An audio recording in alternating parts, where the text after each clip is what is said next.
and, of course, enjoy a coffee. Cheers, man. Cheers. Happy Friday. You notice how quickly we got lazy and stopped brewing our own coffee? We stopped brewing our own coffee. That lasted like 2 weeks. That was very short-lived. That's the last thing I do when we get in here.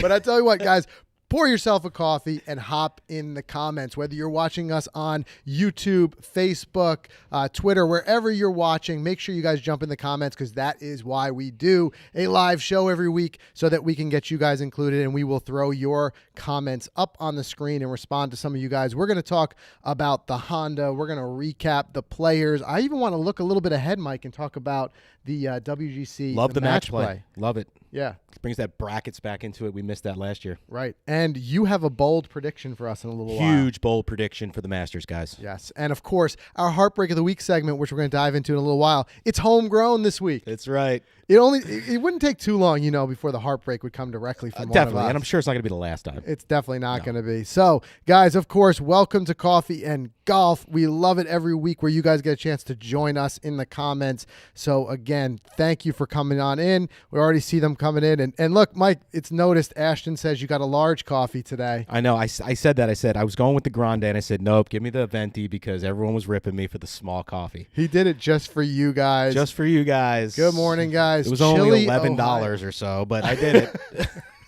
He did it for you guys. All right, so the first thing we want to talk about is the players. Exciting, of course, getting a chance to the players every year is always going to be excitement.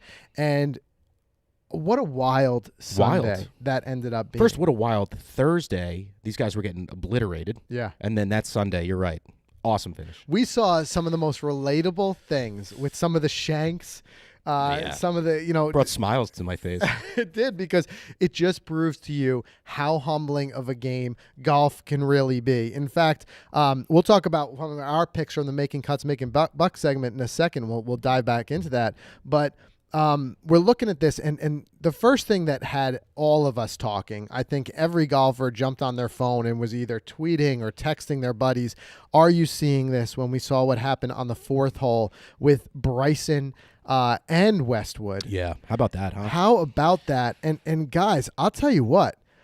I remember a lot of years of watching golf. I remember seeing a leader have a blow-up hole. I don't think I've ever seen it where you have the two guys, 1 and 2, blow up on the same hole, especially in that fashion. No, absolutely not. I've never seen it before. And it's really rare to ever just see a shank. Shanks are very, rare. We see missed shots where guys will miss their target. They won't hit a green. They'll go off into a greenside bunker. Yeah. I'm talking about those true shanks where it's going like far right, 4 into someone's like house, into the gallery. And you had Bryson who duffed one into the water in front of him, which you just showed. Yeah. And then Westwood backed it up with that hard slice. Incredible. Like, we literally were saying, like, this looks exactly like us. Yep. You know what I mean? That hole one guy us. tops it off the tee, and the other guy just way right with a slice. And then even to see it compounded with Bryson, and you could hear and see the frustration when he said, what is going on? And his second shot, and you can see it at the bottom there. He, tried to recover. I think he was about 235 or more out from the green. It was still reachable by Bryson. He pushes it way right, and then he had to like punch back out from the trees. Just a really wild hole. You know what? It's interesting because I think it was Danny Berger who said it when he won recently. He said, when you're in the lead at a golf tournament, it's literally like you're having a heart attack on every hole. Yeah. Think about that pressure and the feeling of the nerves inside of you. You're in the lead. You have the chance to go back-to-back API players, first ever players, and maybe it got to him a little bit. I know he topped one, and that happens, but that second shot, I think the first one got to him, and he pushed it off. But he ended up salvaging, I believe, a bogey there. And he ended up moving on. He finished T3, so it wasn't that bad of a finish for Bryson. Yeah, and here Logan's saying we all have those tough holes. Like, it was one of the most relatable moments for us all to watch. And by the way, I see a lot of you guys jumping in the comments. Great to see everybody. I'm seeing Atlanta. I see Columbus, Ohio. I see Austin, which we're going to talk about in a second when we talk about the match. I desperately want to get down to Austin and play some golf. But I think one of the big stories, though, of course, the big story was even as we saw Bryson and Westwood stumble, just the consistency of Justin Thomas. So here he is. It's an emotional win, but he goes 4 under on Sunday. And I was messaging you and I was saying, look at this. He's missing. He lipped out. I felt like so many putts that day. And even with that, he kept his foot on the pedal and JT just got there. And as you said, it can be tough. You stumble when you're at the top of the leaderboard. But JT is just proving over and over again to be one of those guys with ice in his veins, that he's not affected by, the big stage, and he continues to just win. And I thought this one was so great. Seeing Justin, he was emotional after the win. Here he is talking about how this one's for you, Grandpa. The poor guy lost his grandfather just, what was it, about maybe 10, I think it was 14 Super Bowl days Sunday. earlier. Remember, it was that Waste Management Week, I believe. Exactly. And here he is, comes back strong, wins one for his grandfather. And now you're looking at JT, and he's starting to amass some big wins. Definitely. I want to know from you guys, how many wins do you think this guy's going to have at the end of his career? I mean, I personally think this is a kid, if he keeps staying hot, you could see, 35, 40. He could be right up there with DJ and Rory's of the world, but both those guys have low 20s, things like that. But it was super, it was great. I've been rooting for JT. He's had a bit of a tough year. He's been struggling with some stuff, both, on and off course. Yep. And you know what? He put it together. He gave us all a little bit of scare with that tee shot on 18. Yes. How about that? That little stinger draw that just kept. Yeah, Duke says lucky bounce on 18. He must have been worried. He must have been worried, but hey, man, we keep, like, in the last couple of days, including, the Arnie, that phrase, you must play boldly to win. They said that a lot the week before. They said it again about his tee shot on 18, and it's absolutely right. Yeah, and we said, put in the comments how many wins you think he'll have in his career. Tyler says he's still young, many more to come. Scott says 45. Yeah. You know what? I'm not betting against this kid. You're right. He seems to every season add a couple more, and it just shows he can win on the big stage. I think we're going to see a lot from JT in the coming years. Let's switch gears real quick and talk about Rory. Yes. Rory, talk about a little bit of a struggle. Rory struggled Saturday and Sunday at the Players, and you could see too in himself his own disappointment of how he's not quite playing the way he was. But what I like to see with Rory is Rory continues to be very honest, and he's willing to give you that information in his interviews. So I thought it was cool to see him kind of own up to this. There was a quote the other day from Rory where he said, when he's talking about some of the swing struggles he said, I'd be lying if it wasn't anything to do with what Bryson did at the U.S. Open. He said, I think a lot of people saw that and were like, whoa, if this is the way they're going to set up golf course in the future, it helps. It really helps. And of course, what he was talking about was Bryson's distance. Now, Bryson responded saying, honestly he goes, I wasn't trying to influence anybody. I was just trying to play my own game, hit as far as I possibly could. That makes sense. And I knew that was going to be an effect. But interesting to see a guy like Rory, who's been known as a distance guy, saying it's creeping into his mind what Bryson's doing and trying to add more distance. Of course, and why wouldn't it? It's Rory's probably not the only one. I mean, I got to think a lot of these guys on tours are talking to their team, their staff, saying, hey, man, how do we get that extra 20, 30 yards? Should we put a 48-inch or whatever driver shaft in here? Can we do these things? Can we get those Bryson gains, swing speed, super speed training, all that stuff? And, again, going back to our conversation with Bubba, yeah, I love it too. I think it's awesome. Yeah. But, I could totally see where it could be hindering his swing a little bit. I know you guys in the comments are saying Rory's a mess, his swing's a mess, but I don't know. I mean, I'm going to tell you my bold prediction. Okay, let's hear this bold prediction. Because it's a good segue here. I honestly think, and I was sitting last night, and this something came across me. I'm going to say it right now. I think Rory wins the green jacket. I think he wins the Masters. I didn't even expect Dustin to come close last year. I didn't. But you know what? Because of his track record there. But he did. He conquered it. I think this year we see Rory do it. Putting it out there. Okay. Hey, it's again, especially too, Rory is very aware of what's going on in his swing. If he's made this realization and maybe he kind of makes the necessary adjustments, he can definitely do it. I would love to see Rory back in major winning form. Definitely. There's no doubt about it, because I think it brings something to the game. It really does. And of course, this year, the Masters, there is no denying it's going to be an emotional scene with what's going on with Tiger Woods. Yeah. Which we've got a Tiger update we're going to talk to you guys about in a second. But with the lack of Tiger, you're going to see a lot of players talking about it, what it means for them. And yeah, I mean, you got to look at some of these early favorites. Dustin Johnson's a big one, but DJ hasn't been playing terrific these last couple. But we got a couple of weeks still to tune up, so we'll have to see. And again, that's just a place that, your whole entire mindset, your game, everything can change the minute you step foot there. I mean, look out for Justin Thomas at Augusta too. You can't rule out a guy like that. Let's check out some of these comments. I'm looking at some of the comments. Yeah, and by the way, so cool to see everybody jumping in here. Jason Smith, Yonkers, New York. There you go, right around the corner from us. You got the UK coming in here. Jason Proctor. So great having everybody join us. Hope you guys got your coffee, or hey, UK, maybe it's a beer. You're a little bit later in the day, whatever it is. Thanks for joining us. Let's talk about Tiger. Let's dive right into it. So I think it's Tiger. So it's always going to be on the tip of our tongue. We want those updates every week to see what's going on. So when we hear some, and it's been great to hear some of the players, even JT last week, talking about hearing from Tiger. Mm-hmm. But when you hear something more or less from Tiger's mouth, I say more or less because it's a tweet, it's still promising to hear something right from the big cat himself. Oh, absolutely. So Tiger tweeted this out the other day. He said, happy to report that I'm back and continue my recovery, back home and continue my recovery. So great for that to hear that he's home. He said, I'm so grateful for the outpouring of support and encouragement that I've received over the past weeks.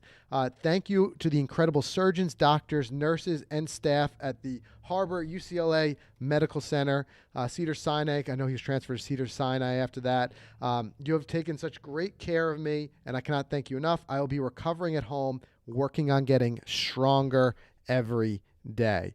So promising words, no doubt, from Tiger, and I think the whole golf world is relieved to see him back home. Yeah, there's no doubt he's going to have that Eddie Murphy coming to America type treatment at that home in Jupiter, Florida, where the best doctors, the best staff, the best rehab. He's got his golf course in his backyard. Obviously, he's probably not going to be touching that for a while, but, I think he's in a good spot. He's got his family around, which is probably the most important. Definitely the most important, because that's one way to get better, is to have the people you love around you. So that's where he is. And hopefully we see him walking. Forget about golf. Just want to see him walking soon. Yeah. Cope asked, do you think we'll have another comeback story for Tiger? Yes. Yeah. 100%. Yeah. If the back fusion didn't set him back, I mean, I know he was in a horrific car accident and they have to rebuild his legs and he has to kind of relearn to walk again. I just think this is the type of guy that can overcome it. Yep, I've said it over and over again. I always say don't bet against Tiger. But I think we need to get more news, actually, from the doctors of the extent of the injuries. I think once we physically see Tiger and see him walking around and how he's handling that, because a lot of people had said that it was the muscles that were the problem. So I don't know what that rehab looks like ultimately and how the length of it. But, man, I still get chills when I think about Tiger at Eastlake when he got that win at the Tour Championship, and you had the whole crowd. I'm getting chills right now thinking about it. Walking down behind him in support. Can you imagine another moment like that? I think you're setting the stage. Oh. Yeah, it'd be great. It would be great. It's absolutely, it would just be something. All right, switching gears, we also like to talk, of course, PGA Tour, and we're going to talk about the Honda in a second, but I also like to talk about just trending stuff that's going on around golf and social. And this I had to share. This could almost be, I'm going to grab this video here. This could almost be a heartbreak of the week in that it's a heartbreak for all of us golfers, you and I included, who have gone years and years without a hole-in-one. Check this out. This kid's out playing golf with his father. It's his first round of golf ever. Watch this. Little par 3 here. Hit what looks like a hybrid or something off the tee. Up and in. How about that? He can't believe it. Look at that. Yep. Sometimes I wonder when you see these stories of someone who gets a hole-in-one on their first ever attempt, they even understand the value of it. Or they just go out there and just think golf is easy. Yeah, I know. It's like when I take my kids mini golfing. They get it in and they're just like, yay. Yeah. But you get to expect, is that what's supposed to happen every time? Seriously. You know what I mean? I know. And this poor kid. And he's like, some of these comments, he might never ever get it again. Yep. Yeah. And I'll tell you what. Yeah, look, here we see it. But that's a funny story. Have you ever had a hole-in-one in your life? I did 20 years ago when I was 8. Imagine saying that. Yeah, well, I had a hole-in-one the first time I played golf. It's all downhill for that. I saw somebody made a hilarious comment. They said now he's got to chase that dragon for the rest of his life. Yes, he does. But I tell you what, if he's not here, Ryan just said it. That kid is hooked for life. That's what I was about to say. I was about to say, if he's not hooked, no one's hooked. Some of the comments are great. That is not fair. Doc says sets him up for disappointment. It does. I'll tell you what, if you just joined the stream, I'll tell you what, I'll play it one more time for you because it's just absolutely incredible. Remember, first time playing golf, not a bad little swing. A little handsy, but hey, squared up the club face. How far is that shot? You think was it like a 60-yarder? 70? Maybe it's like the forward so tees. To get that up there, sure. I don't care how far it is. Holing out from any distance of like that is not easy.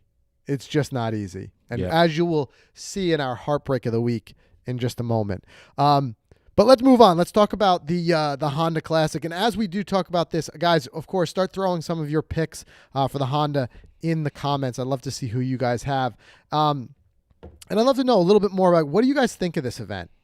Because PGA National, of course, the drama is always served up. Mm-hmm. Mike, the bear trap, right? Yeah. That's probably the biggest aha, or I should say the coolest part about this event is that little segment of holes over there. Other than that, like you, this event for me is yeah, well, maybe it's the field. I think that the problem is that an event like this they just catch a bad moment, when it's a schedule, because anytime you sandwich an event between two huge events, so you had the Players and you've got a WGC next week, you're just not going to get a super strong field. So whereas the Players had the top 50 players in the world, the Honda, you look through the leaderboard. Yeah, there's some big names in there, but it's a little bit more sparing. But I'll tell you the truth. I think that no matter what, there's so much still talent in the field, and it's going to bring the drama. You've seen so much drama at the bear trap. Yeah, absolutely. That wind on that par 3. I don't recall what hole that is. Maybe you guys know. It's that par 3 that's basically all water. And it's a long shot. And when that wind pushes right off that water, it's hard. And they put that pin in a very tough spot on Sunday. So we see guys, over the years lose that event on that hole, which makes it exciting. That's what I said. That part is the most exciting. That is. And I've seen a lot of people throw Tommy Fleetwood in there. Yep. But here, Alan says, the field is just a tough one to get into. I see that. A lot of Tommy Fleetwood picks here. Yeah. So I'll tell you what. It's going to be an interesting event, but it's sandwiched between two big events, and I think that's what causes a little bit. What comes after that? What comes after WGC? After WGC, well, we're going to start people are going to start gearing up and getting ready for the Masters. That's going to be. I think there might be one more event. I got to check. Now, and they've had some shakeup in the schedule, but I always remember the Houston Open being like kind of the big prep event for the Masters. Right. Being a little bit of a similar layout. The Valero, Texas is the one. Then the Masters. So we have the Valero. There you go. Got it. Okay. And I'll tell you, if there was one thing that I would love to see from the field this week, I would have loved to see Ricky Fowler use this to his advantage of a quote-unquote slightly weaker field and win his way back into the Masters, because that I think is going to be another kind of a sad story, is if after I think it's 11 straight appearances or 12 straight appearances, if Ricky's not in the Masters, because I think he brings a different dynamic to the game. I think he brings a younger audience to the game. Mm-hmm. I think everyone likes to see, what he's going to be wearing for the Masters, how he's going to be playing. So I would have loved to see him win his way in. I don't think it's going to happen. He's sitting right on the cut line right now, right? He's sitting right there, +1 on the cut line. He's got to make some magic today. I don't know what the formula is for him this week. Is he out of the Masters at this point? Do we know? A lot of people saying they're rooting for him. As of right now, I believe he does not qualify to play in the Masters. Yeah. So anybody, you guys can check us on that. If it was if there's something that something he's done recently that caused him to qualify, let us know. I don't think he does. But look, I love it. I've seen the comments. Everybody's kind of pulling for him. Tommy says Ricky's a classy guy. Hope he makes his way back soon. Casey says need Ricky to make a comeback. Here Harrison says Ricky just makes it a better field. Yep. And it's true. It's true. He's good for the game, and I think all of us are rooting for him to make a comeback. And I was kind of hoping the Honda would be his week to do it. Playing in his home state of Florida. You would think. This is a home game, kind of. Yeah. All right. Before we get into the next segment, I want to just quickly preview next week's WC match play. But, Mike, we've got a little merch update, right? We do, guys. Here, let me grab. You guys remember these hats? Fred, can we get close on Yeah, that? here, I'll give you a close-up. There you go. So these hats, you guys have been asking for a lot of our, you guys on YouTube, and you said, hey, where do we get the T-hats? So they're coming, as well as the Golficity hats. Very similar to the hats we're kind of wearing now. So similar patterns, guys. These are going to be limited edition runs, and we know they're going to sell out, so we're going to do a pre-order. So stay tuned for that. But we just caught word that they are in production now. We've actually, right before that we went live, we've been texting back and forth with the company we're working with to produce the hats, and it's just like the little last details, like the little label that goes on the side and stuff, and then we just put them all together, and we're going to hope in 2-3 weeks from now, because that has been the most demanded hat, the 2 T's, and we're going to get that out there. But also, another thing you guys have been asked about is giveaways. Next week, next Tuesday, we're going to drop it on YouTube, on Facebook, or Golficity.com. Big announcement. First big FootJoy giveaway of the season is coming Tuesday. Multiple winners. Multiple winners of multiple prize packs. Packs. That all packs include pair of shoes. Yeah. And more. Duke is asking, is the name going to be on the hat? Yes. We're going to have Golficity branding on the side of the hat. But our goal was just to take this and create like kind of something you can wear on the course and off the course, just like kind of a golf lifestyle type of hat. Different colors, guys. They're going to have different kinds of, even the tees are going to have some different colors. So a little bit of variation for you guys. And then Pete asked about the Titleist Hat Competition that we did on Instagram last week. Yeah. And we're picking the winners, I believe, today for that. Yeah, so stay tuned. We will announce the winners for that big, massive Titleist hat giveaway on our Instagram story. So stay tuned for that. All right, and let's just talk really quick about the WGC match play. I saw someone in the comments earlier who was in Austin. I tell you what, Mike, let me pull up this picture. Austin Country Club. I love that we've got. This is such a great match. This is a match made in heaven, if you ask me. Austin Country Club and match play. Love it. Such a big risk-reward course. You're looking at that hole there. That's that par 4 that we've seen Rory go after with driver. Yep. I tell you what. How many balls you losing on that hole?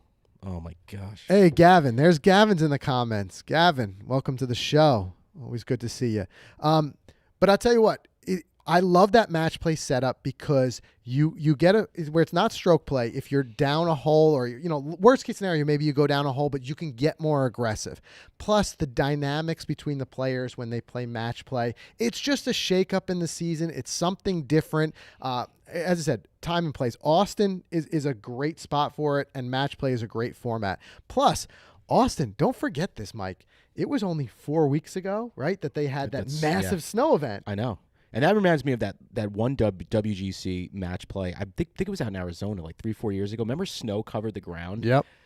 So weird things happen around this time around the world, that's for sure. But I don't think it's going to be a cold for this one. Yeah. Hopefully not.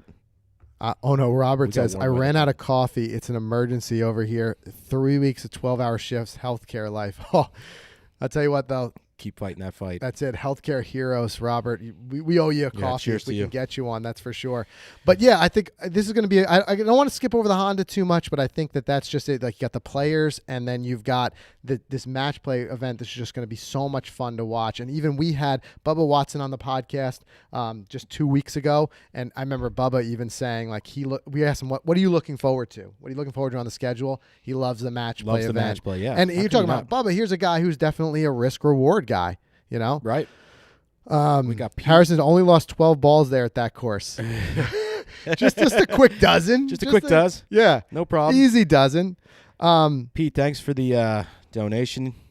There you go. That water hazard on the far left isn't big enough. Nope, not at all. I know Mike too. He's becoming started out over the water. I always started out over the water and bring it back and bring it all the way back. I remember that time. Speaking of Gavin, I was gonna say Gavin's played with. He knows firsthand. He knows. Remember, I forgot. I think it was the last one, the Jubilee, the Fairmont, one of the Jubilee. Yeah. He goes, well, the wind is left. You're left. Remember that? Never forget that. Yeah. And all this keeps adding up. But anyway, yeah, Gavin, by the way, if you guys are new to the show, we've had him on the podcast before. Gavin's with ShotScope, just a terrific company, a terrific product. I can't wait to get back on the course and start using our ShotScopes again. Yeah. Speaking of which, hope to be back out playing next week. That's right. Yeah, as early as next week. We got 55, 56, and sunny this weekend in New Jersey. Yep, we're getting there. Okay, so let's talk about this week's heartbreak of the week. And guys, let me set the stage for you here with this one, because this one is truly homegrown. So this was just last week. I'm sitting here at this very table, and I'm just answering some emails, and I glance over at Mike. Mike is in the OptiShot sim, and I see he's posted up on the 7th hole at Pebble Beach. Right, 107 yards. He knows, yeah, he's got that. Got that number dialed in. And I'm looking over there, and I see all these shot trails going right towards the green. I'm like, man, he's getting pretty close. I'm like, what is he doing? Anyway, he's trying to go for a hole-in-one, and now he is laser-focused and locked in, trying to get this hole-in-one. So I quickly pull up the camera for the Instagram story and roll it, and this is what I catch. This is our heartbreak of the week. Here we go. Breaks my heart every time. Mike has been trying to get a hole-in-one for the past half hour. Go in! Look at this. Come on! Come on! That is a broken man, ladies and gentlemen. That is a broken man. And I'll tell you what, I'm gonna play that for you. Keep breaking it. Let's do it one more time. Let's just keep breaking this guy's heart. But look at this. Look at those shot trails. Mike has been trying to get a hole-in-one for the past half hour. I was like a foot, 2 feet. I had a couple of good ones. Down the flagstick. Come on. Anyway, it's gonna happen. We posted this thing on Instagram, and everyone was tagging Dustin Johnson. They were, because remember, he almost had the hole-in-one there. He hit the flagstick and it went in the water. Yeah, at the player. Yeah. So, but I had to go back because I thought it was Pebble. Dex says I'd give up golf altogether. Poor Mike. I feel your pain. It's happened to me. Poor Mike. Casey Golly got an opti shot last night. Stay tuned. We're going to be doing some stuff with our community. We can all play together. It's awesome. Mike. Almost dunked it. Yes, so we've got big things coming with OptiShot, and that we're going to try to get some virtual tournaments going. But I'll tell you what, we are just so ready to get back out on the real golf course. And I see some of your comments. They're coming back so quickly, I can't get them all on here. But someone mentioned we got to move down south. Here it is. Patrick says, y'all need to move down south. It's too cold. You're right. But you know what? Usually we take January, go to the PGA show, and we film a bunch of stuff like down in 7,000 rounds in 3 days. And it was just with the COVID stuff. But I think next year we'll be back to traveling. But either way, it's getting warm here in New York and New Jersey, so we're gonna have that stuff coming really soon. And I wanted to address that. Some of you guys are talking about Connecticut. Yeah, we I see here, playing Ashton. A lot of Connecticut, Ashton. We don't know where yet, but this is the time of season where we start putting together our content calendar for the next 3 months or so. But next month, I think a month from next week, we head down to Pinehurst, hopefully. So we're locked and loaded. So we're going to have a huge Pinehurst series for you guys. We're playing a bunch of courses, a lot of 36-hole days. We're also going to be doing a great series for you guys down around the Jersey Shore. There's so much great golf Jersey there. Shore Tour coming to you this year. Yeah. So, all right, let's see here. Of course, one of our favorite segments, too. We're going to jump back into the Honda for a moment here, and we're going to talk about our Making Cuts, Making Bucks segment. This is where each week we each pick one player to see who's going to make that cut, who's going to make those bucks this week. And let's quickly recap, Mike, last week's picks. Yeah, definitely. Last week I had Corey Connors. Again, I thought you had it. I thought I had it, Corey Connors. I even put a little bit of money on him on FanDuel. By the way, golficity.com/FanDuel. Get over there, check it out, play with us, earn some bucks if you're in the state that allows it. But our last week, I thought I had it. He played really well on the opening day.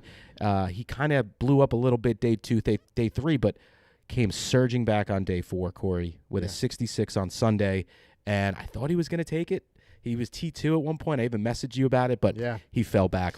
And it was a bold pick, and it almost paid off. By the way, real quick sidebar, Gavin says that the PGA show is back on next year, all booked up again. Gavin, we'll definitely get around in together when we're there. Wait. I can't wait to be back. I love it every year. It's our opportunity to see everybody and to get out there and play some one of my favorite Florida weeks of the golf. year. It definitely Hands is. down. And then my pick last week, Jason Day, just slid down. I think it was like 27th or something like that. I'm telling you guys, just keep him in your sights. I just feel like Jason has just been crawling his way back, and we're gonna see a win. I thought we have a little bit of a form and momentum. You don't think so? This guy doesn't think so. Fine. No, fine. We'll just see who's right. Someone's gonna have. This is where we debate. I think what we're gonna have to do is just bet a coffee over it. I will bet you that Jason gets a win this season. Deal. I'll take that. Okay. Okay. And the loser buys a coffee. Done. Okay. You heard it here, guys. So I'll tell you what. I just think J Day he's gonna do it, and it's just a matter of time. I thought his form was lining up perfectly for it to be last week, especially with him being a returning champion there at the Players. And plus, I think it's a will. I just want to see Jason winning again. I think he's a terrific guy. I think he's a terrific golfer who went through a bad streak. Mm-hmm. But let's talk about this week's pick. So, Mike, who do you have this week? I love this week Russell Henley. That's going to be my pick for making cuts, making bucks. Now, Russell, he hasn't won an event since 2017. It's been a while, but he's trending a little bit. He also played pretty well yesterday. I liked how he looked. Fired an eagle at a bunch of birdies. He had one mistake on one hole, but on a course this hard, I think this is where he could step up. He's a little bit off the lead, right, Frank? I think he's He was somewhere in the top. Oh, he's right here. He's 10, right? He's right here, T2, but he's 3 off the lead to Matt Jones' incredible 61 yesterday at -9. Mm-hmm. But again, this is a course where anything can happen at any time. We could see a huge score change. If Russell stays hot, we could see him in a good position Sunday. Yeah, I think so too. And he does have the chops to win. And I'll tell you what, it's a little bit, like I said, tough field. I think Joaquin Niemann is a big pick for a lot of people. He's a big favorite this week, sure. I think that a good play would be Adam Scott as well. He had a terrific recovery from the water the other day. That was incredible. That was really incredible. But I'll tell you what, my pick again, I'm gonna go with a new lineup of a little bit off the wall maybe picks. But I wouldn't pick him. I wouldn't have picked him last week. I wouldn't pick him in a stronger field. But where I think he's got the chops to win in what I would consider a slightly weaker field this week is Keegan Bradley. Keegan. So if you look back, again, I'm looking at form, T10 at the Arnold Palmer, and then a T29 at the Players. 2 really strong field events. Yeah, they are. Right? So if he's able to perform that well in those events, I think you take a field like this, and I think he's got a chance. Now, he's, somewhere... Where is he in the middle of the above the cut line, like T19, 2 under. T19. Okay, so it's still early. I just think that Keegan has a chance to do something here. He has been playing slightly stronger golf. Nothing earth-shattering, but where he really kind of raised my eyebrows a little bit was how he played at the Arnold Palmer with that T10.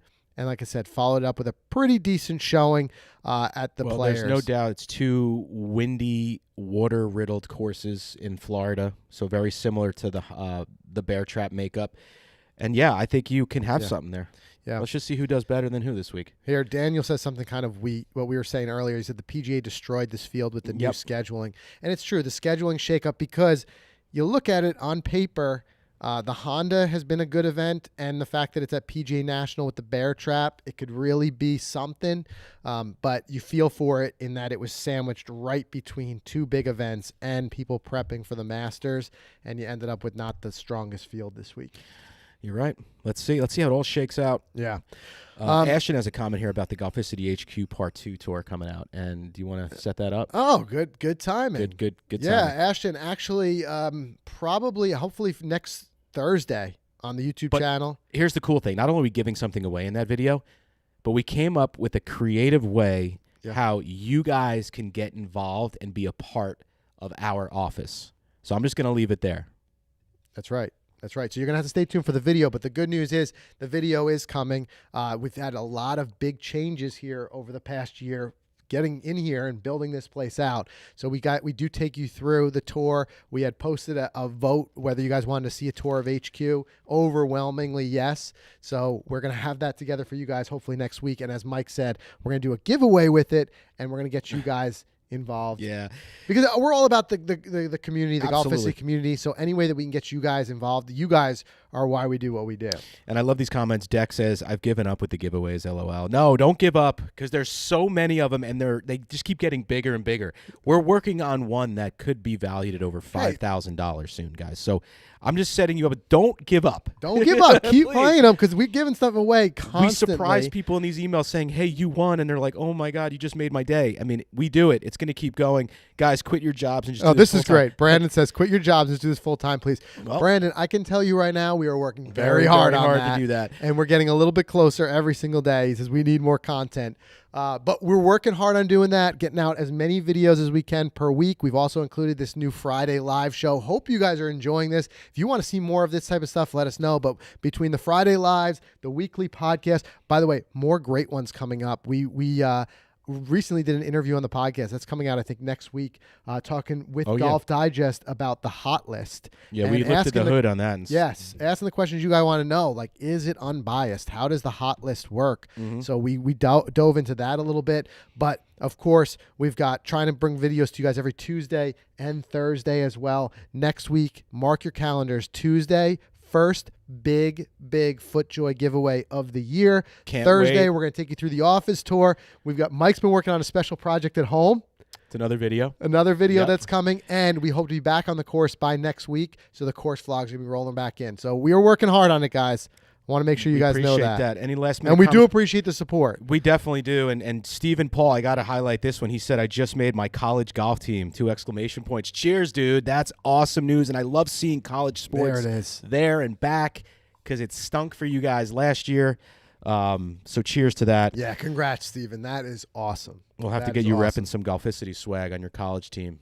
Don't wear the uniform. Wear the it's great. Cool stuff. All right, guys. Thanks as always for joining us for Coffee and Golf. Remember to mark your calendars.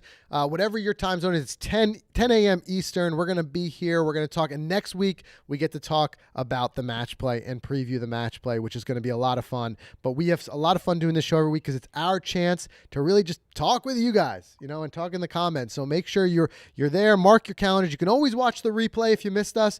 But if you're there live, you can join us in the comments. It's great to see everyone. Thanks so much. And we'll see everybody again next week. Thanks, right? guys. Cheers. Take care.